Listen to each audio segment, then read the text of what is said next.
Yang pertama akan kita bahas tentang hubungan antara kromosom, gen, dan DNA. Nah, pada saat kelas 11 kemarin, kalian sudah bicarakan tentang organel sel ya. Salah satu organel sel adalah nukleus, yaitu inti sel. Ternyata di dalam nukleus atau inti sel itu terdapat bagian yang kita sebut sebagai kromosom. Nah, berarti kromosom itu adanya di dalam nukleus atau inti sel. Nah, setelah dilihat ternyata kromosom ini terdiri juga dari beribu-ribu gen. Nah, di dalam gen ternyata terdapat beribu-ribu DNA. Jadi kalian paham ya urutannya ya. Sekarang kita akan membahas tentang struktur kromosom. Struktur kromosom. Kalian perhatikan ya gambar di samping. Nah, bagian nomor 1 itu adalah ujung kromosom yang kita sebut sebagai telomer. Nah, kemudian yang kedua itu adalah cairan kromosom yang kita sebut sebagai matriks. Dan yang ketiga itu yang bulat-bulat itu adalah sentromer. Kemudian yang keempat adalah lengan kromosom dan di dalam lengan kromosom ada kromonema. Nah, kromonema ini ternyata terdapat lokus. Lokus itu adalah tempat adanya gen.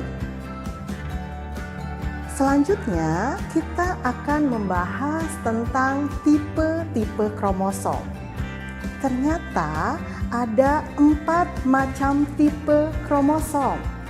Nah, kita lihat gambar ya. Yang pertama ada tipe metasentrik.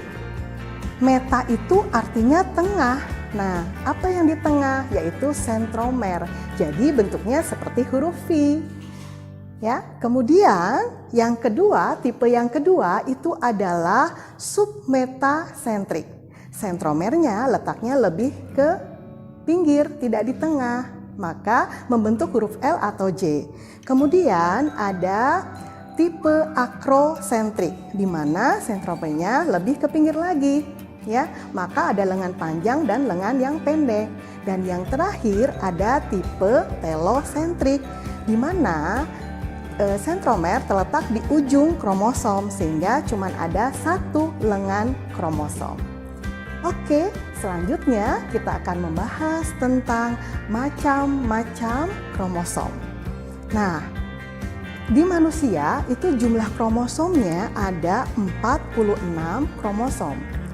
Kita lihat ya perbedaannya. Pada wanita itu kromosomnya, tipe kromosomnya adalah 44 AAXX. Sedangkan pada pria itu tipe kromosomnya 44 AAXY. Apa itu AA? AA itu adalah autosom, yaitu kromosom tubuh. Sedangkan XY atau XX itu adalah kromosom seks atau gonosom.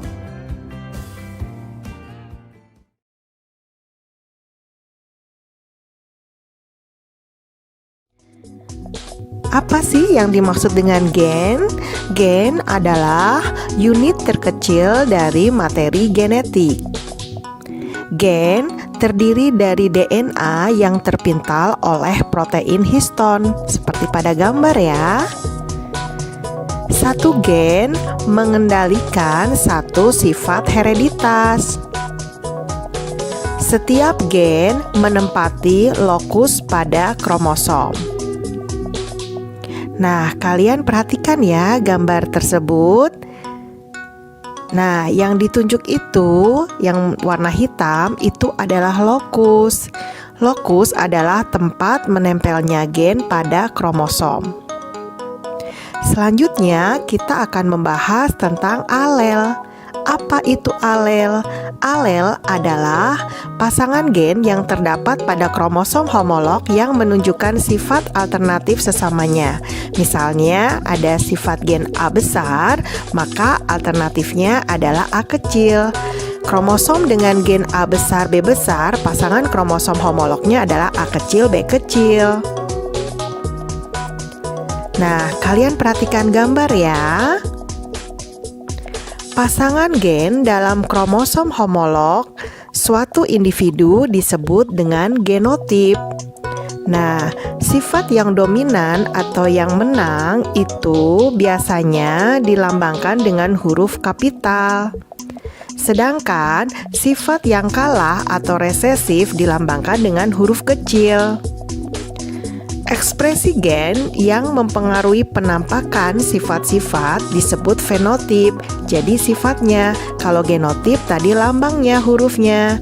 Misalnya, ada genotip B besar, fenotipnya bulat homozigot. Genotip B besar B kecil, fenotipnya bulat heterozigot. Karena ada B besar dan B kecil. Genotip B kecil, fenotipnya yang resesif yaitu sifat lonjong.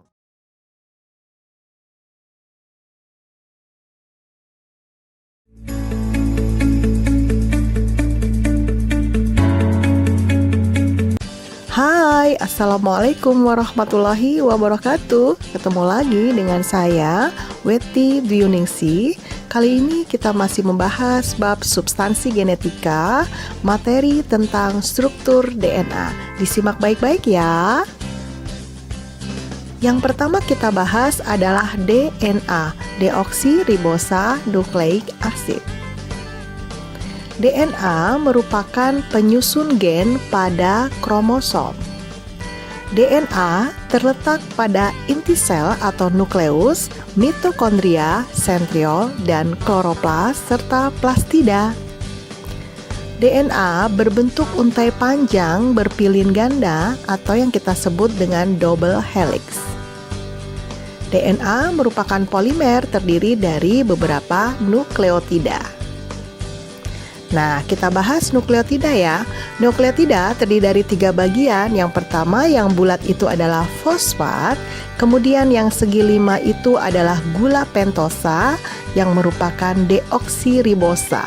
Ribosa yang kehilangan 1 molekul oksigen. Dan yang ketiga itu adalah basa nitrogen. Kita bahas basa nitrogen. Basa nitrogen terdiri dari 2 golongan. Golongan yang pertama adalah purin. Purin terdiri dari adenin disingkat A dan guanin disingkat G. Cara menghafalkannya biar tidak kebolak-balik adalah purin ade gua, purin adenin guanin. Golongan yang kedua adalah pirimidin. Terdiri dari sitosin disingkat S atau C, timin disingkat T. Cara menghafalkannya pirisiti. Pirimidin, sitosin, timin. Selanjutnya kita akan bahas pasangan basa nitrogen. Basa nitrogen purin selalu berpasangan dengan pirimidin. Nah, rumusnya harus kalian hafal ya. Adenin berpasangan dengan timin. Timin berpasangan dengan adenin. Guanin berpasangan dengan sitosin. Sitosin berpasangan dengan guanin. Nah, sekarang kita lihat ikatan hidrogen.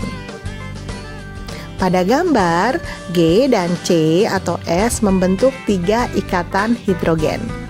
Sedangkan untuk adenin dan timin membentuk 2 ikatan hidrogen.